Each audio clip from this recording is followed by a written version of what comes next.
열매가 가득한 삶이라는 제목으로 말씀의 은혜를 나누기를 원합니다. 가끔은요, 한국 드라마를 보다 보면 학창 시절이 너무나 낭만적이고 재미있게 그려집니다. 그래서 우리는 그러한 드라마를 볼 때 학창 시절로 돌아가고 싶다라는 생각이 들 때가 있죠. 물론 그때로 돌아가면 우리가 조금 더 젊어지고 또 사랑하는 사람들도 곁에 있기 때문에 그때로 돌아가고 싶은 마음은 분명 있습니다. 그럼에도 불구하고 만약 누군가에게 제게 학창 시절로 돌아가고 싶냐라고 물어본다면 저의 답은 단호합니다. NO입니다. 제가 학창 시절로 돌아가고 싶지 않은 것은 여러 가지 이유가 있겠지만 아마 공부 때문이 아닐까 생각합니다. 아마 여러분들도 공부를 좋아하지는 않았을 겁니다. 한국 사람들이 공부를 좋아하는 경우는 많지는 않은 것 같습니다. 공부를 한다는 것이 굉장히 우리에게 스트레스가 되고 압박이 되었었던 것이 우리의 어린 시절, 학창 시절 아니었습니까? 그런데 제가 살면서 공부를 참 재미있게 했던 경험이 있습니다. 공부가 제게 스트레스가 되지 않고 공부를 하면 할수록 더 깊이 알고 싶고 더욱더 알아가고 싶었던 공부의 시간이 있었습니다. 그것은 바로 예수님의 말씀을 공부할 때였었죠. 예수님의 말씀은요, 너무나 중요합니다. 이 세상 어떤 주제보다도 어떠한 이야기보다도 더 중요합니다. 우리의 영생과 생명과 관련이 있는 것 아닙니까? 그런데도 불구하고 이 중요한 공부를 할 때만큼은 정말로 우리의 삶이 공부가 지겹지 않고 너무나 재미있게 하나님의 말씀을 살펴보고 들어간다는 것이죠. 우리가 예배 끝나고 1시에 성경 공부할 때도 성경 공부라는 이름이 붙어 있지만 많은 분들이 모이시는 것도 아마 같은 이유 때문이 아닐까 생각이 됩니다. 예수님의 가르침을 보면은요, 그 가르침에 깊이가 있고 또 그 가르침이 얼마나 우리에게 잘 이해가 되고 또 재미있게까지 하지 않습니까? 예수님은 제자들에게 가르치실 때 여러 가지 비유들의 말씀으로 가르쳤음을 보게 됩니다. 마태, 마가, 누가, 요한복음을 보면 예수님께서 많은 비유들로서 하나님의 지혜를 제자들 가운데 말씀하셨죠. 아무리 IQ가 떨어져도 머리가 안 좋아도 그 모든 말씀을 들을 수 있는 지혜가 바로 예수님의 가르침 가운데 있었다라는 겁니다. 그런데요, 이 요한복음에 있는 비유만큼은 조금은 특별합니다. 이 요한복음에 있는 비유들은요, 왜냐하면 예수님의 신적인 정체성에 대해서 이야기하고 있기 때문입니다. 구약 성경에 하나님은 자기 자신을 나는 나다, I am who I am 이라고 이야기하시죠. 그것과 똑같은 문장으로서 예수님은 요한복음에서 나는 뭐뭐이다, 에고 에미라는 동사를 사용해서 자신의 정체성에 대해서 이야기를 하십니다. 첫 번째, 나는 생명의 떡이다. 그리고 세상의 빛이다. 나는 양의 문이다. 나는 선한 목자다. 나는 부활이요 생명이다. 나는 길이요 진리다 말씀하셨죠. 그리고 오늘 마지막으로 예수님께서는 비유로 말씀하십니다. 나는 참 포도나무다 라고 말씀을 하고 계시죠. 그리고 오늘 예수님께서 우리 가운데 나는 참 포도나무다 라는 이 놀라운 비유의 말씀이, 이 놀라운 선포가 사실 오늘 우리에게는 굉장히 복된 말씀이라는 것을 깨닫게 됩니다. 왜냐하면 오늘 이 예수님의 참 포도나무의 가르침이 바로 제자인 저와 여러분의 삶에 많은 열매들을 맺게 하기 때문입니다. 제가 작년에요, 우리 교회에서 평생에 처음 봤던 장면이 있어서 사진을 찍어 놨었는데요. 우리 한번 사진 보여주시겠습니까? 잘 보이시나 모르겠습니다. 처음 보시는 분은 아마 저게 청포도 아닌가라는 생각이 들 것 같습니다. 저도 태어나서 이런 광경은 처음 봤었기 때문에 신기해서 사진을 찍어 놨는데요. 저거는 청포도가 아닙니다. 뭡니까? 사과입니다. 사과가 저렇게 포도처럼 가득 열려 있는 것입니다. 저는요, 여기 있는 우리의 인생이 오늘 예수님께서 말씀하시는 내가 너희로 많은 열매를 맺게 하시겠다 하시는 이 축복을 받아 누려서 우리 인생에 저렇게 주렁주렁 열매가 가득 열리는 인생 될 수 있기를 정말 예수님 이름으로 축복합니다.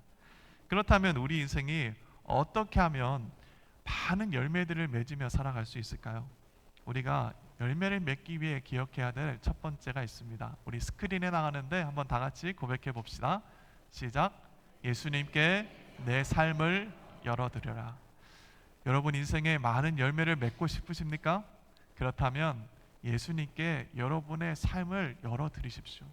여러분 가장 깊숙한 곳, 은밀한 곳, 비밀스러운 곳, 가장 중요한 곳까지 다 예수님께 열어드리십시오. 그럴 때 우리의 삶에 열매가 맺히기 시작합니다. 오늘 예수님께서 말씀하시는 이 비유의 배경을 한번 생각해 보십시오. 앞장에 어떤 일이 있었습니까? 이제 예수님께서 제자들과 마지막 만찬을 하십니다. 십자가에 달리시기 전에 마지막 만찬을 하십니다. 제자들의 발을 씻겨주시고 그들에게 하나님의 말씀을 가르쳐 주셨죠.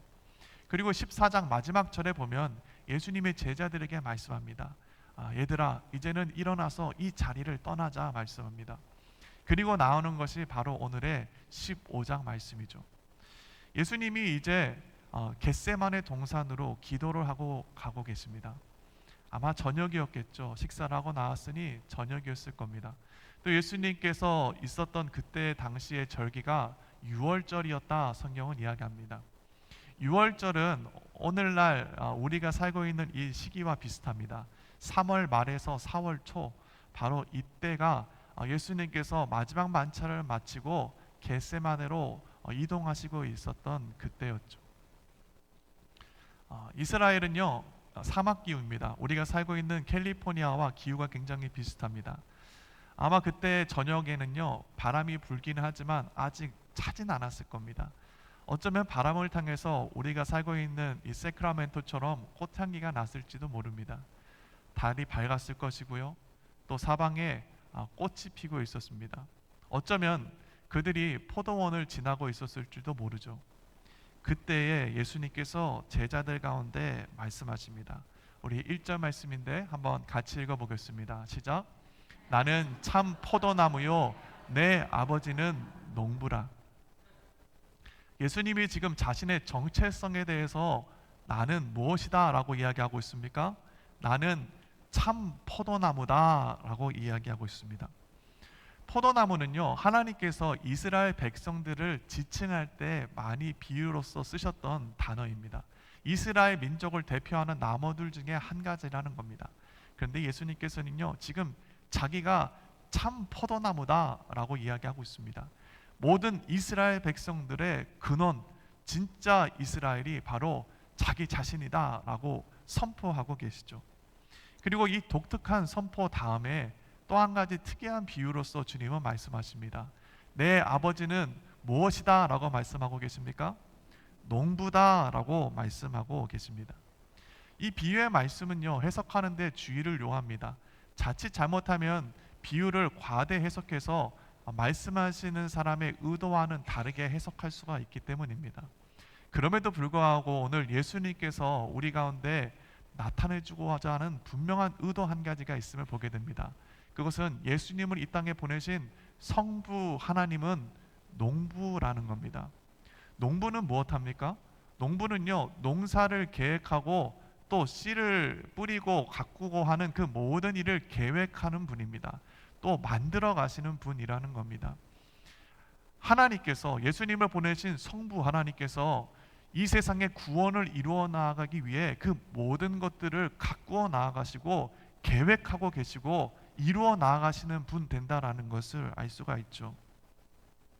그렇다면 성부 하나님은 농부로서 도대체 무엇을 하시는 것입니까? 지금 도대체 하나님은 예수 그리스도를 통해서 이 세상 가운데 무엇을 하시려고 하시는 것입니까? 우리 5절 말씀인데 한번 같이 읽어보겠습니다. 시작. 나는 포도나무요 너희는 가지라. 그가 내 안에 내가 그 안에 거하면 사람이 열매를 많이 맺나니 나를 떠나서는 너희가 아무것도 할 수 없음이라. 아멘. 지금 농부이신 성부 하나님께서 무엇 하신다는 것을 알 수 있습니까? 바로 참 포도나무인 예수 그리스도께 접붙임 바 되어 가지들을 살리고 열매를 맺게 하시겠다라고 말씀하고 있습니다. 여기 계신 분들 농사 지어보신 분들 많이 계시겠지만 접붙임이라는 것이 도대체 무엇인가 아직 잘 모르시는 분이 혹시 계실까봐 조금 설명을 드리겠습니다. 접붙임이라는 것은 농부들이 하는 기술 중에 한 가지죠. 나무가 있습니다. 묘목이 있습니다. 뿌리가 되는 나무에다가 상처를 냅니다. 그리고 거기에다가 다른 나무 가지를 심고 나무가 하나가 되게 합니다.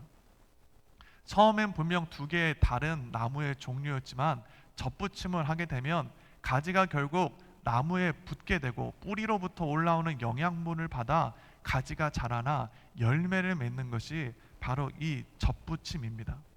그런데 지금 농부이신 성부 하나님께서 무엇을 하시겠다라는 겁니까?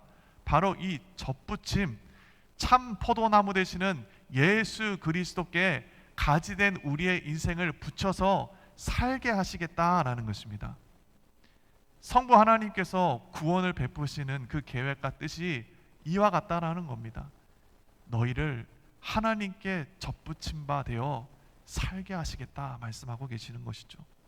우리 6절 말씀인데 한번 같이 읽어보겠습니다. 시작. 사람이 내 안에 거하지 아니하면 가지처럼 밖에 버려져 마르나니 사람들이 그것을 모아다가 불에 던져 사르느니라. 아멘. 사람이 내 안에 거하지 아니하면 가지처럼 밖에 버려져 마른다 이야기하고 있습니다. 여러분, 그런데요, 가만히 생각해 보면 우리 인생이 사실은 이 나무에서 부러져 나온 떨어진 죽어가는 말라버린 가지였다라는 것을 깨닫게 됩니다. 그렇지 않습니까? 우리 인생을 한번 돌아보십시오. 우리 인생은요, 사실 이 세상에 있는 모든 인생은 바로 이 떨어져 말라 죽어가는 가지였을 뿐입니다.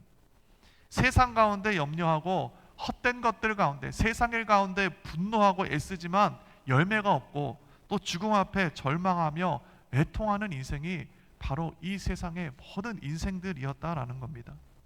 죽어있는 가지였다라는 겁니다. 살릴 수 없는 가지입니다.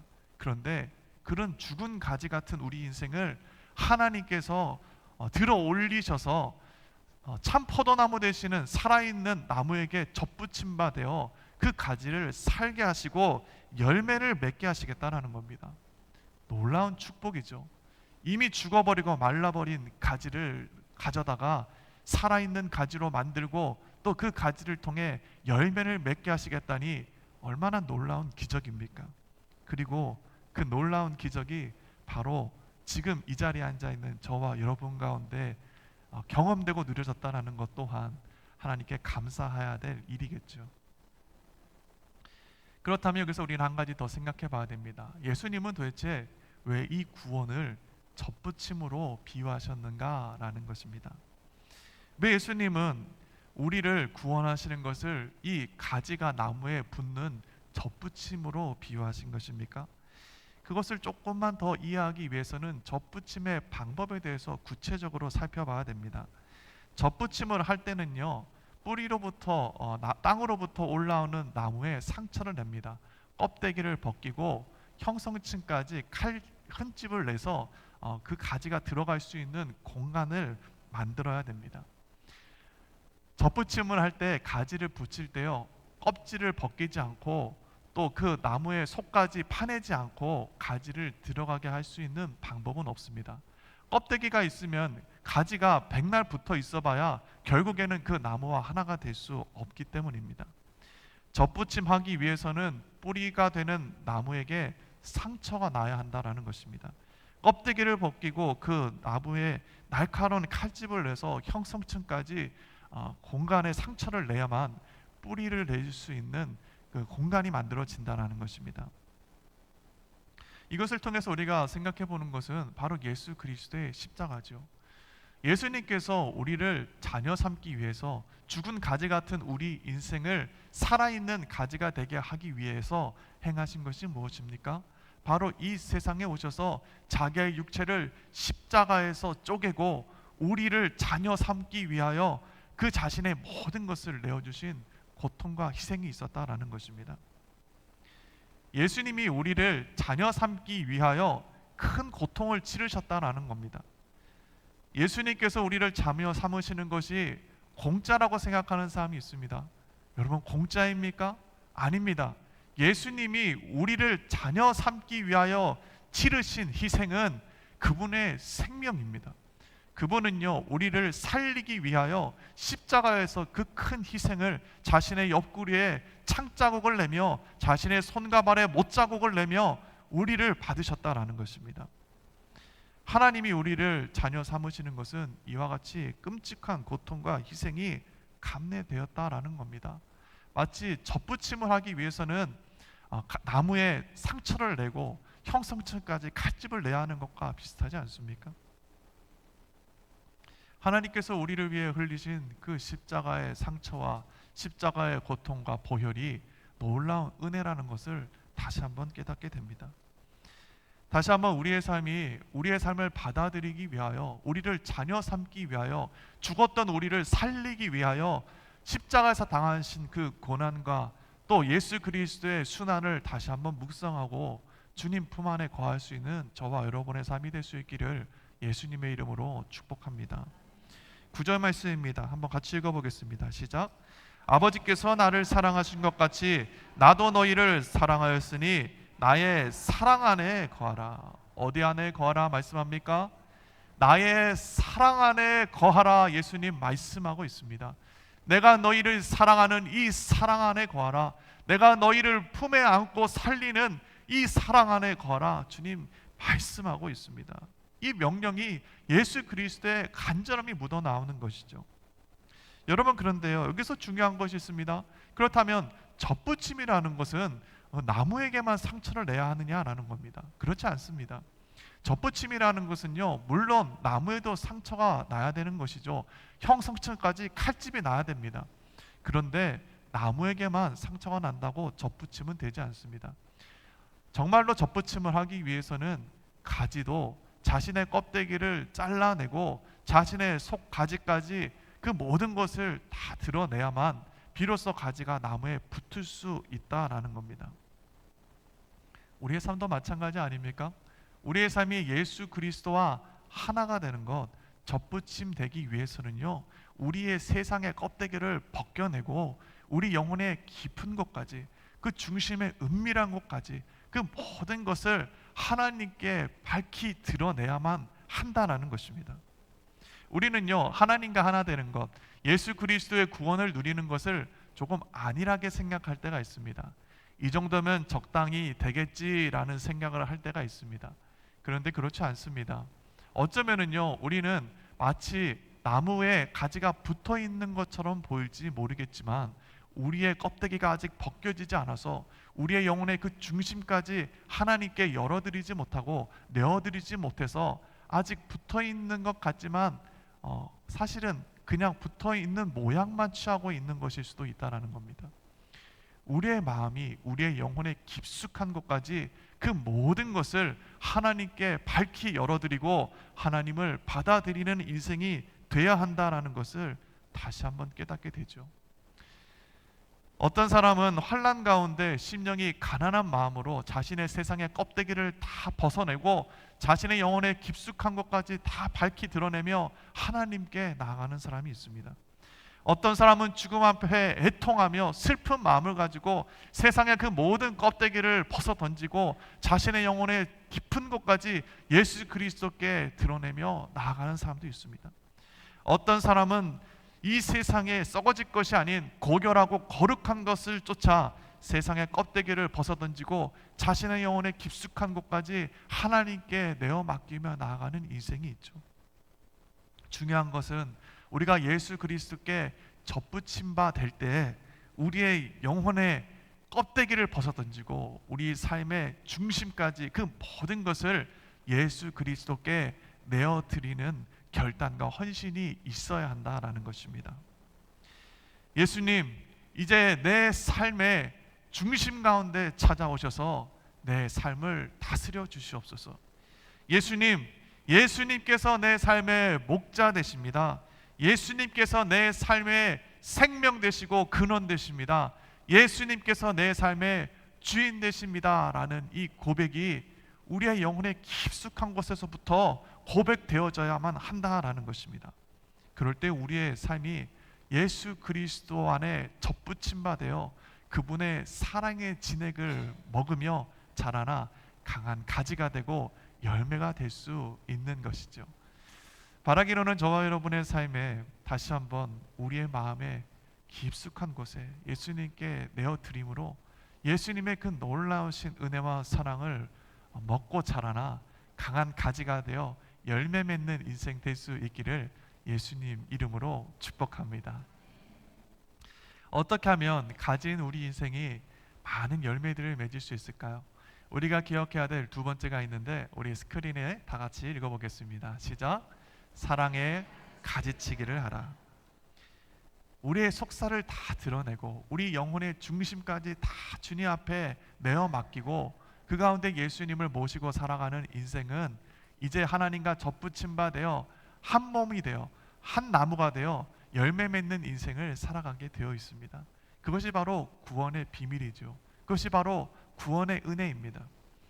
그런데요, 농부이시는 성부 하나님께서 우리를 접붙이시고 그냥 방치하지 않는다라는 것을 보게 됩니다.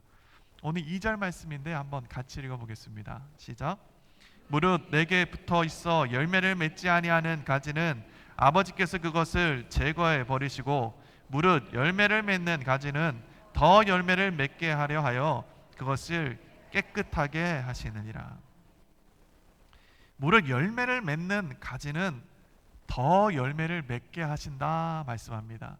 열매를 한번 맺고 끝나는 것이 아니라 성부 하나님께서 농부이신 아버지께서는 우리를 예수 그리스도께 접붙임 바 되어 열매를 맺게 하시고 더 많은 열매를 더 좋은 열매를 우리 인생 가운데 맺게 하신다라는 겁니다. 그것을 위해 무엇한다 이야기합니까?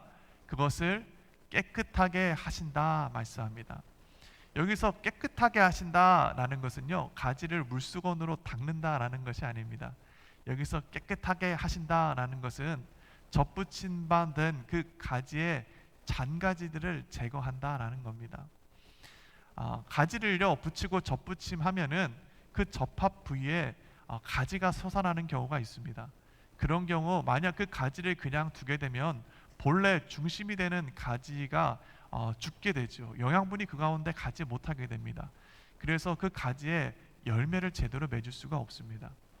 때때로는 가지에 다른 엉뚱한 가지가 자라나서 그 가지에 본래 되는 중심 가지에 열매를 맺지 못하고 영양분을 빼앗아가는 경우가 있습니다. 그런 경우 농부는 잔가지들을 다 제거하고 접합 부분이 다시 한번 온전히 붙게 하고 그 본래 가지에 열매가 맺힐 수 있도록 하신다라는 겁니다. 가지치기를 하신다라는 것이죠. 그리고 그렇게 가지치기가 된 나무가 비로소 좋은 열매를 많이 맺게 되는 것입니다. 우리 인생도 마찬가지입니다. 하나님께서 우리를 예수 그리스도의 자녀로 예수 그리스도의 십자가의 은혜로 예수 그리스도를 통해 하나님과 하나 되게 하는 그 구원의 은혜를 베푸시고요. 그냥 그렇게 끝나지 않습니다. 하나님은 그냥 우리가 그 가지가 돼서 살아있는 가지가 돼서 그냥 붙어있는 것으로 우리의 삶을 끝내지 않는다라는 겁니다. 예수님은 우리의 삶을 택하시고 구원하시고 우리의 삶을 통해 많은 열매들을 맺으시기를 원하시는데 그것을 위해 가지치기를 한다라는 겁니다. 제 삶도 돌아보면은 그러했습니다. 제 삶에 예수님께서 찾아오셨고 예수님께서 저의 삶을 구원하셨습니다. 저는 세상의 껍데기들을 다 벗어 제끼고 내 영혼의 깊숙한 곳에까지 숨김없이 내 모든 것을 주님께 내어 맡겼습니다. 그리고 예수 그리스도의 그 구원 안에 하나님의 사랑을 누리며 살아가는 인생이 되었었죠.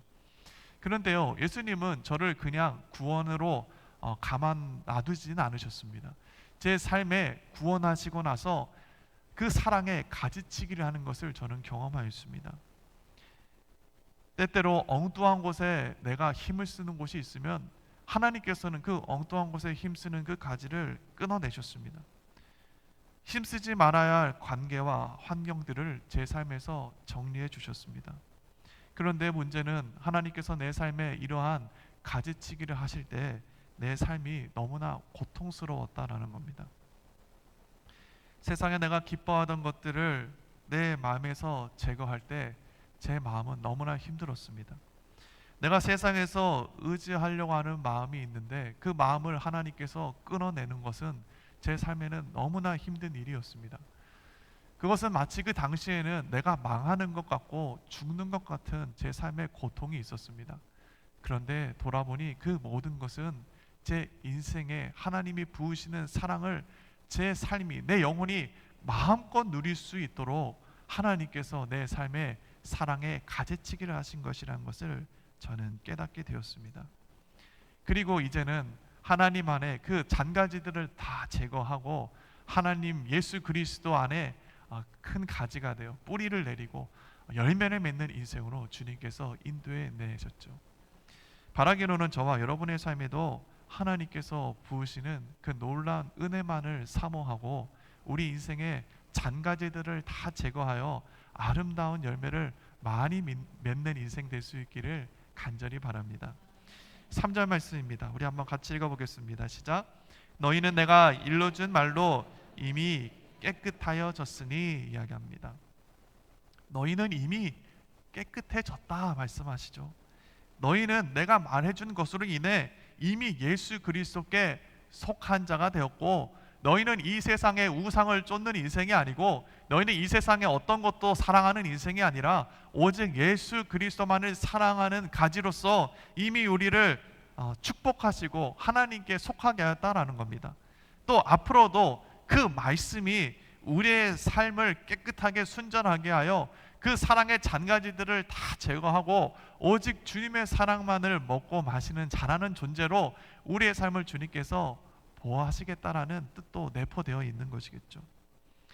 여러분, 우리의 삶에 잔가지를 제거하시길 바랍니다. 때때로 우리는요, 살아가면서 왜 내 삶에는 예수 그리스도를 믿고 살아가는 내 삶에 열매가 없을까? 왜 하나님께서 내 기도 가운데 기도 응답을 하지 않으시는 것인가? 이러한 의문을 품을 때가 있습니다. 혹시 그런 의문을 품으신 분이 이 자리에 계십니까? 여러분, 그렇다면 우리가 지금 행해야 되는 것은 우리의 삶의 잔가지들을 제거하는 것입니다. 내가 사랑하는 이 세상의 모든 것들을 여러분이 이 시간 예수 그리스도 앞에 제거하시기를 바랍니다. 여러분이 애쓰고 기뻐하고 즐거워하고 얻기를 원하는 그 모든 것을 지금 이 시간 다 제거하시기를 바랍니다. 그것이 끊어낼 때는 우리의 삶의 고통이고, 그것을 끊어내면 마치 내가 죽을 것 같다라는 생각이 들지 모릅니다. 여러분, 그런데요, 그것을 끊어내면 참 아이러니하게 여러분이 바라던 그것들보다 더 풍성한 열매들을 여러분 삶 가운데 하나님께서 맺히게 하신다라는 것입니다.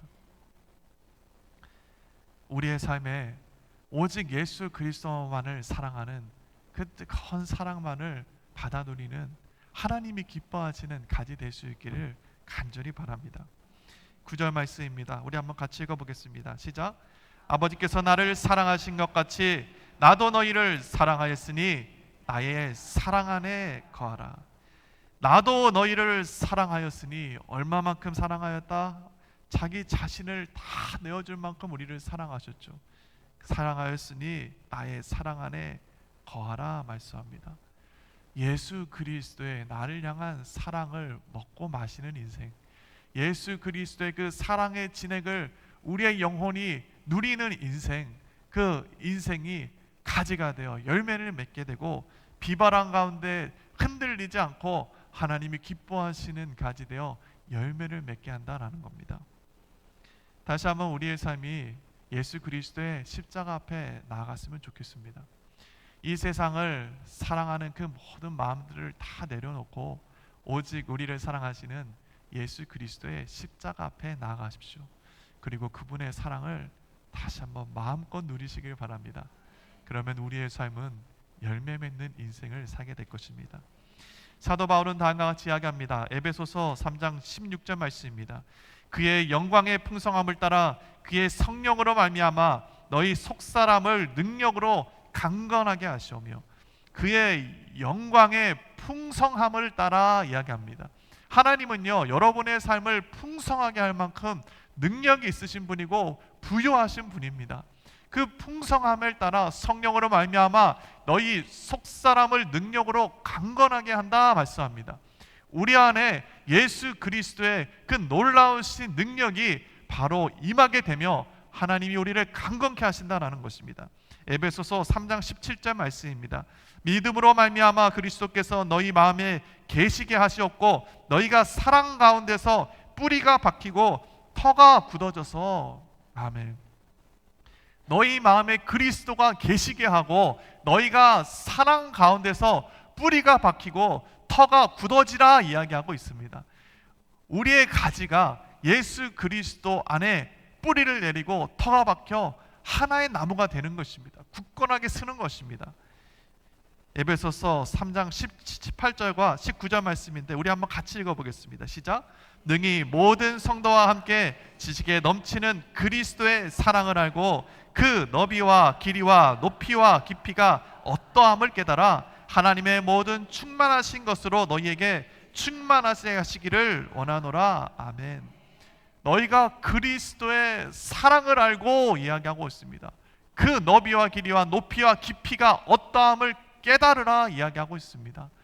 그 무한하신 사랑이, 마르지 않는 사랑이 지금도 교회와 주의 제자들 가운데 흘러 넘치고 있다는 겁니다. 때때로 우리의 삶이 세상 가운데 마른 가지처럼 힘이 없어지고 연약해질 때가 있죠. 그럴 때 우리는요, 이 예수 그리스도의 여러분을 향한 사랑을 누려야만 합니다. 그 끊이지 않고 샘솟듯 우리의 마음을 적시는 예수 그리스도의 보혈의 사랑을 우리의 삶에 누리게 될 때 우리는 다시 한번 강한 가지가 되어 나무에게 뿌리를 내리고 털을 잡고 열매 맺는 인생을 살아가게 되는 것입니다. 바라기로는요, 저와 여러분의 삶에 이 하나님의 놀라우신 은혜와 사랑이 충만하여져서 정말 하나님이 기뻐하시는 아름다운 열매들을 주렁주렁 맺고 열매 맺는 인생 될 수 있기를 간절히 바랍니다. 그런 인생 되기를 예수님의 이름으로 축복합니다. 기도하시겠습니다.